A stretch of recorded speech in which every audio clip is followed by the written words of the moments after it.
Muchas gracias, televidentes. Es para mí un completo placer estar aquí con ustedes. Yo soy David Redman y sean bienvenidos a este su espacio Entre Grandes.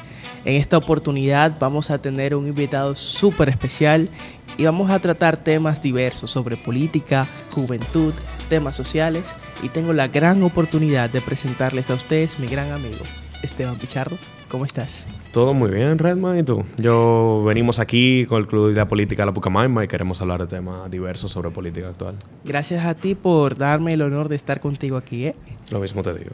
Chicos, Esteban Pichardo es vicepresidente del Club de Ideas Políticas de la Pucamaima. Tiene una gran trayectoria a nivel de política y temas sociales. Y mucha gente hasta el sol de hoy conoce del Club de Ideas Políticas. Pero para aquellos que no saben, ¿qué es el Club de Ideas Políticas y qué hacen ustedes desde ahí? Hay una frase o un misnomio reciente que hemos empezado a utilizar en el club, que me gusta decirlo, que a vista del año preelectoral específicamente, somos el foro político apartidista más grande que hay en la ciudad de Santo Domingo. Apartidista. Partidista, porque no somos un club que se abandera bajo un partido, y somos un club que permite las opiniones de tantas personas, ya sean postulantes, ya sean personas que sean del oficialismo, de la oposición o de cualquier ámbito en el medio, que quiera expresar sus ideas a un público que es mayoritariamente partidista. Tú miras el estudiantado de la Pucamaima y en su gran mayoría no pertenecen a un partido político. Son jóvenes que están en una formación profesional, son jóvenes que están en una formación académica y no están enfocando su vida política. Y por eso precisamente son un foro tan poderoso. Somos un club donde se comparten ideas sobre política, no a fines de volverse políticos, sino a fines de concientizarse. Interesante. Es muy interesante ver cómo puede converger un sinnúmero de gente que no necesariamente forma parte de un partido político, pero sino que también hace opinión política. Claro. Y hablando de eso, Esteban, háblame de las iniciativas que ha tenido el club durante su historia y desde qué tiempo tenemos en Pucamaima el Club de Ideas Políticas. Sí, el Club de Ideas Políticas es un estándar ya un poquito viejo para nosotros de la Pucamaima. Seguramente las personas de edad mayor no lo consideran viejo, pero se inició en el 2009. Huepa. Yo tenía el principal 6 años cuando se formó el club. Yo no estaba pensando en universidad. No. Pero el club en sus diferentes iteraciones hemos tenido una serie de gestiones, una serie de directivas, todas con personas estrellas, y han logrado oficializar numerosas cosas que se ven hoy en la Pucamaima. Una grande que compartimos con esa asociación hermana en Santiago son los cafés políticos. Los cafés políticos son unas reuniones cada viernes donde nos reunimos con personas que ya sean aspirantes, sean figura política o no sean figura política y quieran compartir sobre un tema, en un café informal, en un aspecto informal. También hemos tenido el famoso café político. Famoso café político, pero también hemos tenido foros. Hace el año pasado tuvimos un foro con la senadora actual, Farideh Raful, donde ella nos habló sobre las dificultades que ella veía siendo mujer en la política actual. Y así mismo hemos traído a personas como Orlando Revillegas, a Omar Fernández, a José Horacio Rodríguez, 2 de los cuales fueron miembros del club en su tiempo. Y esperamos traer cada vez más talento político. Es decir, que el Club de Ideas Políticas actualmente, en el panorama actual, juega un rol fundamental dentro de los conversatorios políticos. En ese caso, preguntarte, desde una posición de ese Club de Ideas Políticas, ¿cómo ven la panorama política actual? Siendo un poco más franco, PRM, Fuerza del Pueblo, PLD, las situaciones actuales, y teniendo en cuenta también de que nosotros los jóvenes vamos a jugar un papel fundamental en las próximas elecciones. Sí, me interesa mucho ese último pedazo que dices, porque yo creo que ya se ha mencionado ad nauseum, pero creo que es muy importante repetirlo. Según el último estudio de ANGE, nosotros somos el 33% de la población votante, los jóvenes. Y obviamente, algo que me alegra decir es que no puedo hablar por todo el club. Me alegra decir eso porque en el club hay una diversidad de opiniones tan grande. Tú vas al grupo de WhatsApp del club y encuentras personas que apoyan a cierto candidato, personas que están desencantadas con la figura política actual, personas que son abanderados de un partido, personas que no conocen de los partidos. En tu caso, ¿tú qué opinas de la situación actual, Esteban? Interesante verla, porque yo creo que ahora mismo estamos modificándonos hacia una juventud que no vota tanto por partidos. Estamos viendo una juventud que vota más por personas y por ideas, sobre todo aquí en la capital. Hubo un discurso que dio José Horacio hace alrededor de una semana sobre eso mismo, que él ganó en el 2020 siendo el diputado más votado, siendo un partido minoritario. Y él habla de que, claro, existía el contexto de la pandemia, pero la campaña ya no se hace como se hacía antes. La campaña se hace en las redes, y no solamente hace en las redes, es tú como político ir a un foro con jóvenes, hablar con ellos. Y los jóvenes no se van a ir diciendo, mira, me gustó lo que él dijo, sino me gustó cómo él me escuchó. Y eso es muy importante. Entonces, desde tu punto de vista, la política se pudiera decir que República Dominicana está cambiando. Los jóvenes han estado tomando un poco más del escenario político, de la narrativa política actual, y en ese sentido también, ¿cuáles son los principales problemas que nos están quejando nosotros los jóvenes, según desde tu punto de vista? Definitivamente se podría decir que los jóvenes estamos apoderándonos en la política, más que nunca. Sobre todo porque ahora los jóvenes ya no son una masa inespecífica. Es algo que antes existía. Los jóvenes no estaban definidos. Los jóvenes andaban muchas veces hacia los 2000. Nosotros somos el país con mayor emigración de la región, a pesar de estar en un estatus económico mucho mejor que la gran mayoría. Ya los jóvenes, gracias a Dios y gracias a muchos factores colindantes, ya no piensan así. Entonces estamos viendo por primera vez una generación de jóvenes dominicanos que quiere permanecer en la República Dominicana y quiere pensar en cómo construir un mejor país.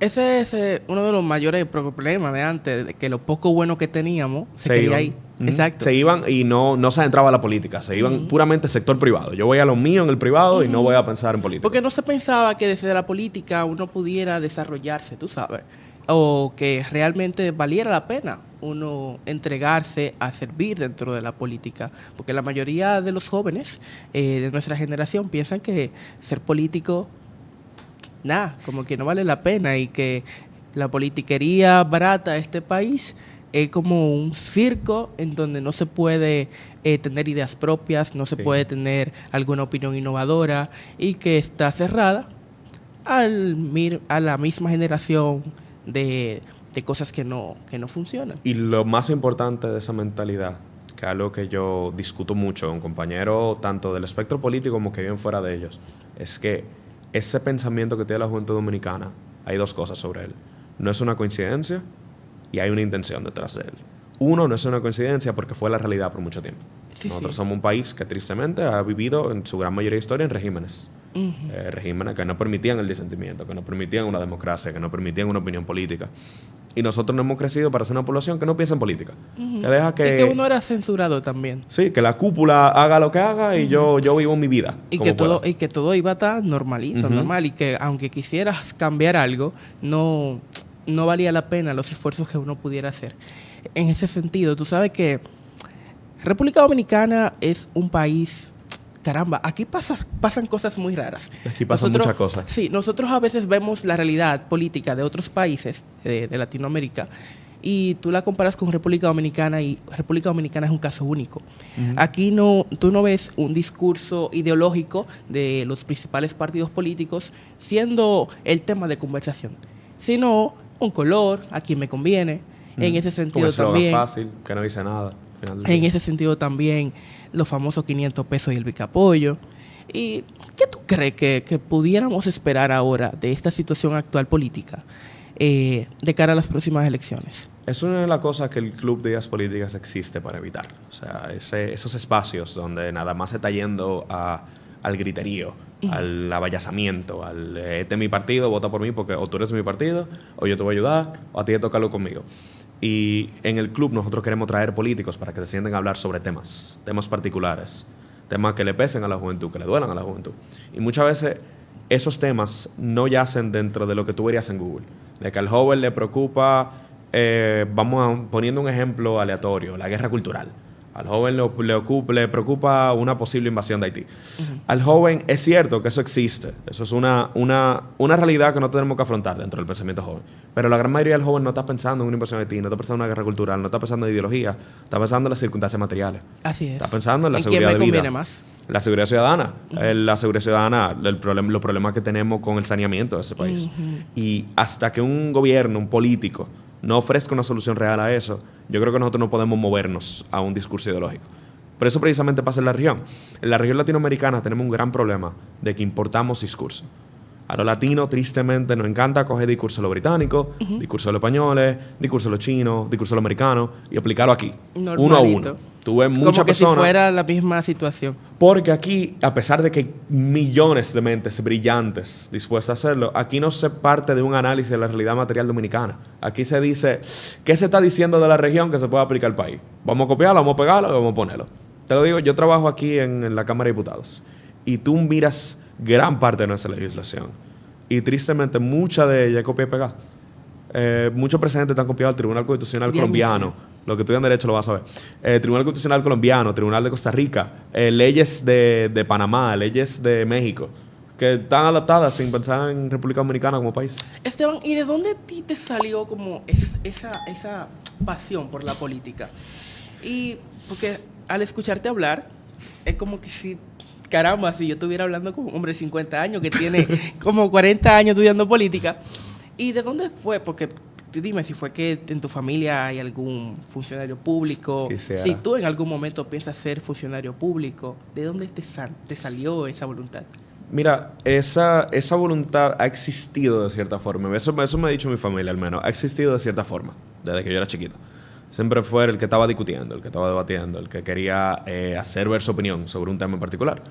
Pero la manera en que yo vi eso concretado, el deseo de hacer un cambio en el país, lo vi concretado en forma política, no fue hasta el 2020. Previo al 2020, yo participo aún en los modelos de la ONU.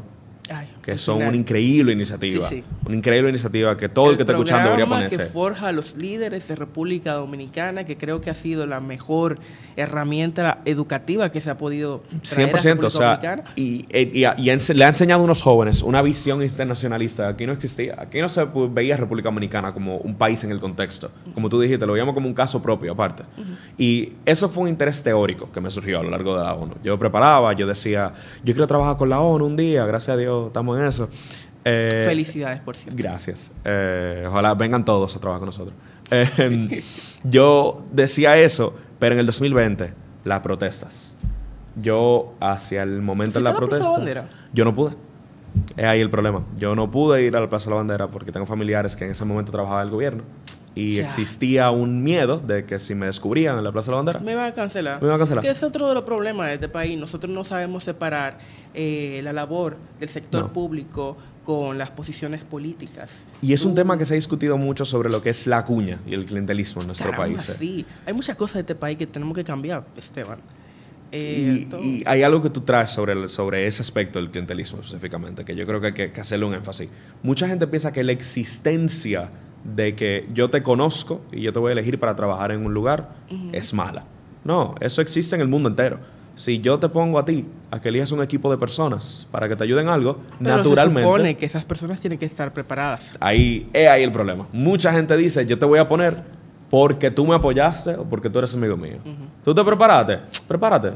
Yo te hago un curso de 3 meses para yo ponerte en el cargo. Eso es lo que te escucho mucho aquí. De hecho, ese fue el gran problema del PRM cuando asumió el poder.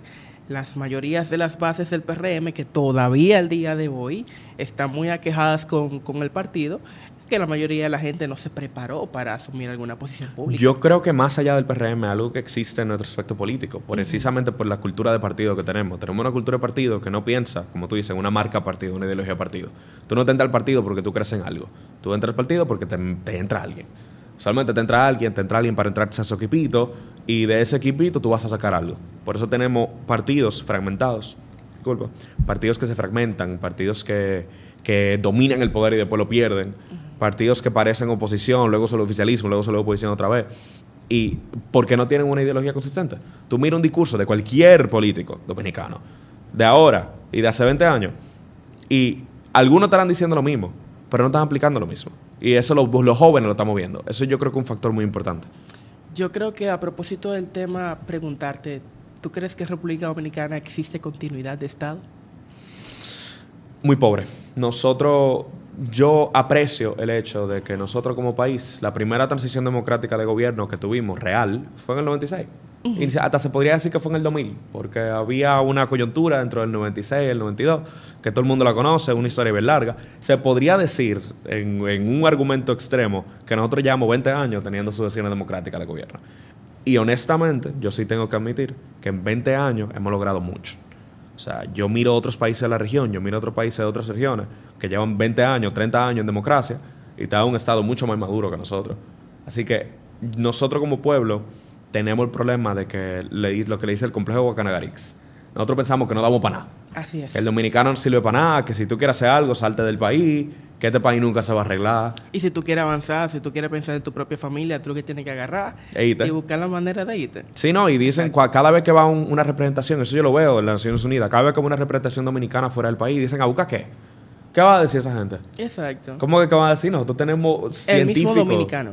El mismo dominicano lo dice. Tenemos científicos, tenemos historiadores, tenemos mente brillante, la ciencia dura y la ciencia suave, que pueden hacer un cambio al país. Y no le estamos haciendo caso. Ok, yo te voy a poner la situación un poco más difícil ahora. Cuente. Farideh Raful, Omar Fernández. Cuéntame. Futuro de la senaduría de República Dominicana, de la Yo capital. creo que de la capital, sobre todo. Yo creo que la senaduría de la capital y sobre todo las posiciones de la capital. Hablemos de la alcaldía, de la senaduría, de la diputación en general. La senaduría de la capital es una muy importante. No solo para ese gobierno, sino para el gobierno en sí. Es la senaduría de la ciudad más grande del país, de una de las urbes metropolitanas de Centroamérica y cuyos efectos se ven en todos los lados. Una decisión que se toma en la capital afecta fuertemente a San Cristóbal, afecta fuertemente a Monteplata, afecta fuertemente a San Pedro, afecta fuertemente a Santiago. A Puerto Plata, al sur completo. O sea, lo que tú hagas en la capital se refleja. Los santiagueros les encanta decir que como va el Santiago va el país. Yo no diría eso. Yo creo que si tú analizas...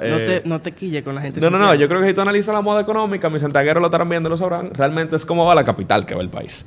Y precisamente por eso es que un senador ahora, sea cual sea que gane, les deseo una gran competencia a ambos, los que vienen. No me estás respondiendo. No, porque que yo en lo personal, como te digo, primero, yo he visto ciertas cosas de la gestión de la senadora que a mí me han gustado mucho, ciertas cosas que no me han gustado sobre su manejo público. De la misma forma, veo a Omar, veo a un buen joven, un joven capaz, pero veo a alguien que le falta, veo a alguien que le falta hacer competencia. ¿No crees tú que Farideh decepcionó a mucha gente? Yo creo que sí. Yo creo que Farideh hubo muchas cosas que dijo y algo que yo siempre le he dado de crédito a ella. Ella es muy buena analista política. Farideh no es... La gente la tilda de gallito, pero no es gallita. Farideh... Ay, Esteban. Dame elaborate. Farideh, cuando no estaba en gobierno, Farideh no gritaba. Farideh decía, estos son los problemas que yo veo. Así es que yo planeo arreglarlo. El problema que ha tenido es que ha llegado al poder y se ha mantenido diciendo eso mismo. Caramba, pero no. Es el problema que ha tenido. Pero por eso yo le digo a todo el mundo que esté viendo el panorama electoral, sea cual sea la simpatía política que tengan, que no la subestimen. Precisamente porque ella tiene un buen verbo, como dijo su padre, Tony Raful, tiene un buen verbo de su lado. Tiene un equipo muy capaz. Yo conozco al equipo de Farideh, son jóvenes, en muchos casos increíblemente capaces. Pero es cierto que ella cometió muchos errores a lo largo de esta sesión. Y yo, de opinión, persona que no pertenece a su partido, persona que no pertenece a un partido político, yo creo que ella, como senadora que sigue en funciones, debe salir y decir, miren, yo me equivoqué en ciertas cosas. Y enarbolar, un mecanismo consultivo para eso. Es un problema que tenemos en el país. Aquí no hay un... ¿Tú conoces la figura del referéndum? Uh-huh. Aquí en la Constitución Dominicana tenemos el referéndum contemplado. Uh-huh. Pero no hay una ley que lo reglamente. Aquí mañana, como la Junta Central Electoral, quiero hacer un referéndum y no puedo. Porque tengo que esperar a que se pase una ley que lo reglamente. Hay proyectos de ley que no han pasado. Entonces, no tenemos medios consultivos para la población decirle a Farideh, decirle al senador Elías Piña, don Iván Lorenzo, decirle a don Eduardo Estrella, decirle al gobierno actual, decirle a la oposición. Iván Lorenzo está en la capital ahora. Ahora, eso, ¿qué concepto? Tengo que mencionarlo, eso se puede. O sea, sí, mucha gente ha hecho... No estoy diciendo que sea prohibido, ilegal. Sí, mucha gente ha hecho ataque por eso.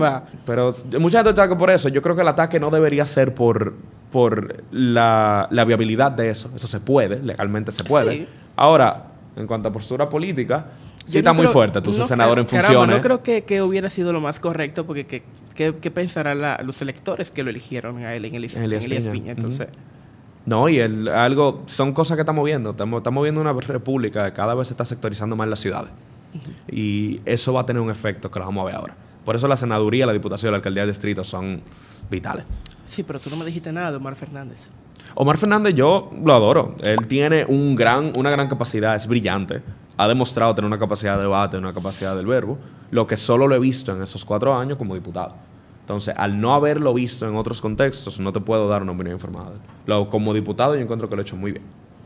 Ok, mira, hay mucha gente que piensa en el 24, que de hecho las elecciones están ahí mismo, pero estaban diciendo últimamente en las redes que hay más gente pensando en el 28 de lo que hay gente trabajando y pensando en el 24. Y háblame tú de si tú crees que realmente vamos a tener en el 28 un cambio generacional de las caras políticas que hemos estado viendo en las últimas décadas,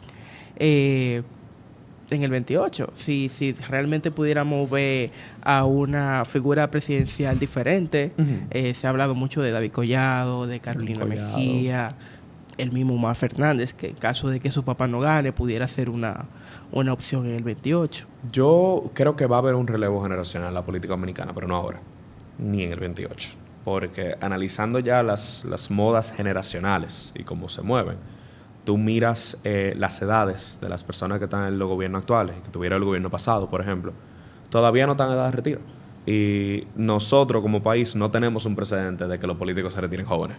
Balaguer no se murió en la presidencia porque dio grande. Balaguer llegaba a la presidencia cojeando ya. Cojeando, ciego. O sea, aquí los políticos no se retiran jóvenes. Entonces, por el hecho de que el político no se retira joven, falta un chin para el relevo generacional. En Estados Unidos estamos viendo lo mismo. O sea, estamos viendo muchos cambios. Se está hablando mucho en Estados Unidos de que el 2010 ha sido una década de mucho cambio social.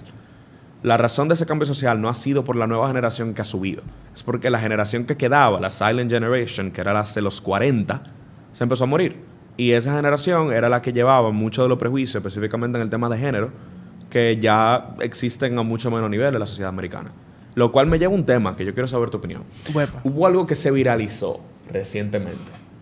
Un discurso de una joven en la Universidad de Colombia, si no me equivoco, sí. con nuestro presidente Luis Abinader.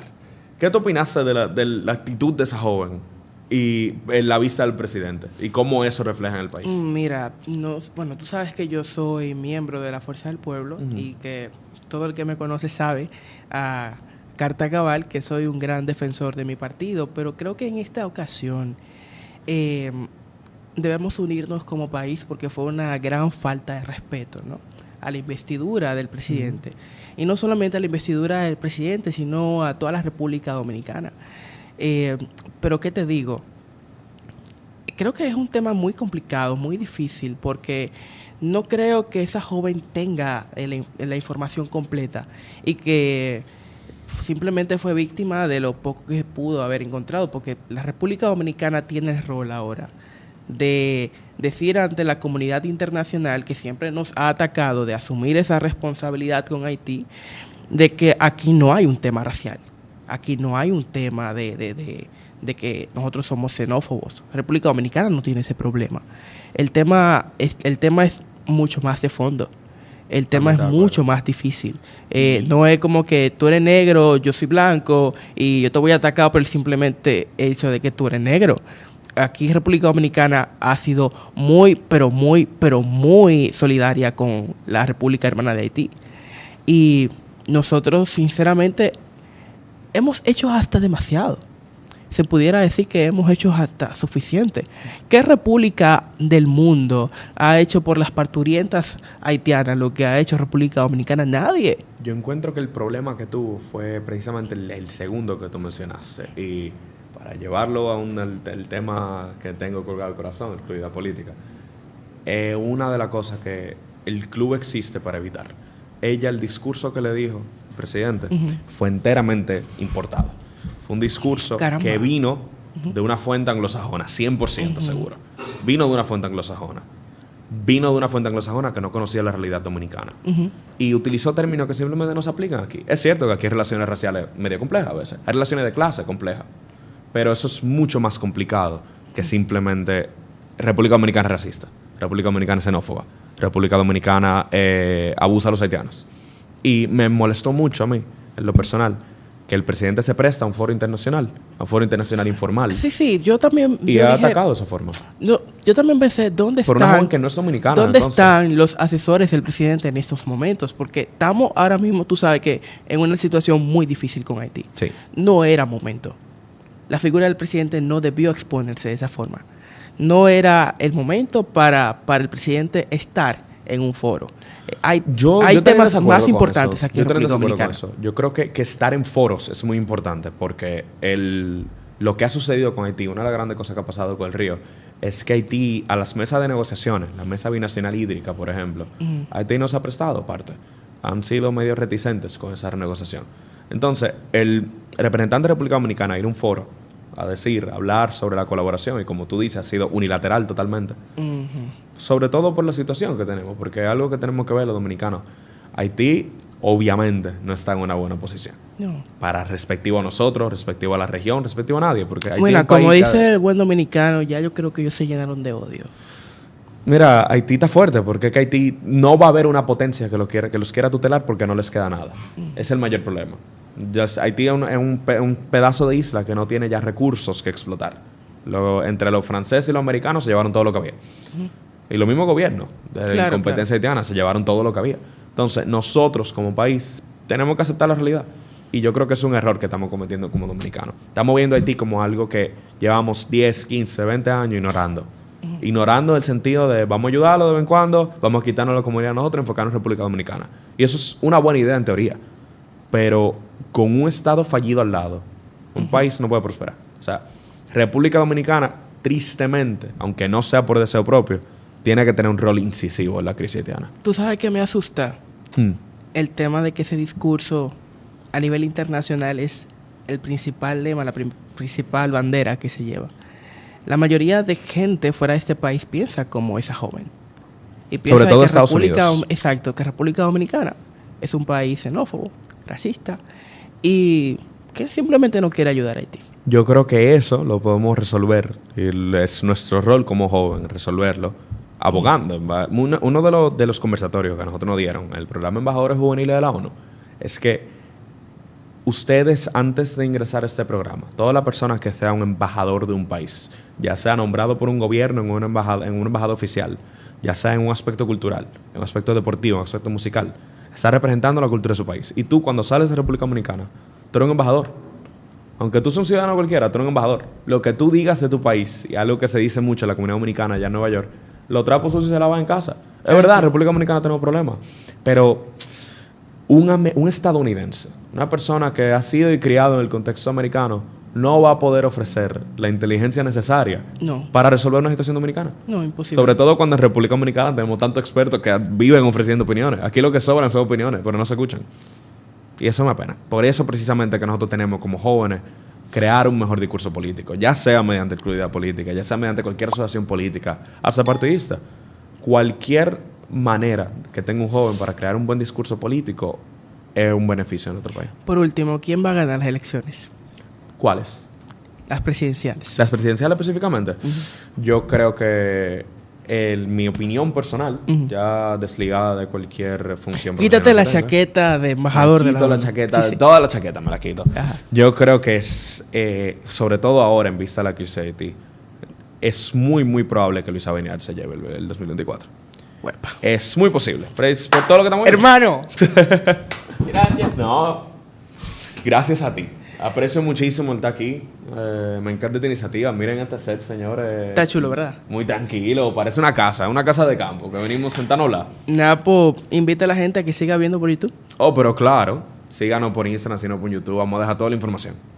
Ya ustedes saben, mi gente, gracias por estar sintonizando este enriquecedor conversatorio. Voy a tratar ahora de, tras bastidores, hacerle cambiar la opinión a él de que sea el presidente Luis Abinader.